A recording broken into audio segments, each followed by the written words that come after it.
In today's video, I'm going to teach you how to remove S sound in BandLab. Sibilants, that sharp S or sh bite, can make a vocal feel harsh and distracting. The good news is you don't need anything complicated to tame it. We'll handle it with a simple equalizer inside BandLab so your voice stays clear and natural without sounding dull. Start by selecting your vocal track so you're only changing the voice and not the entire mix. Open the FX panel for that track and add an equalizer. Most BandLab setups give you a basic EQ by default, which is perfect for this. If you see multiple bands, focus on the high or high-mid band. That's where the S energy lives. S sounds typically sit between 5 and 9 kHz. As a starting point, male vocals often show sibilants around 5 to 7 kHz, while female vocals lean a bit higher, around 6 to 9 kHz.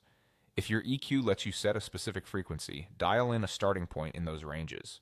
If you're not sure, use a quick sweep. Gently boost that high-mid band while you loop a phrase with lots of S sounds, then move the frequency knob slowly until the harshness jumps out. Once you've found the worst spot, pull that band down instead of up. A reduction of about 3 to 6 decibels is usually enough. Go slowly and listen carefully as you lower the band. The goal is for the S to feel smooth and controlled, not lifeless. If your EQ allows it, adjust the Q or bandwidth so you're targeting just the sibilant area.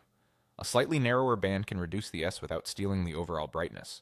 If your EQ is a shelf instead of a bell, keep the cut gentle so you don't shave off too much air. Periodically toggle the EQ on and off to compare. With it off, you'll hear the original sharpness. With it on, you should notice the S relax while the rest of the voice stays crisp.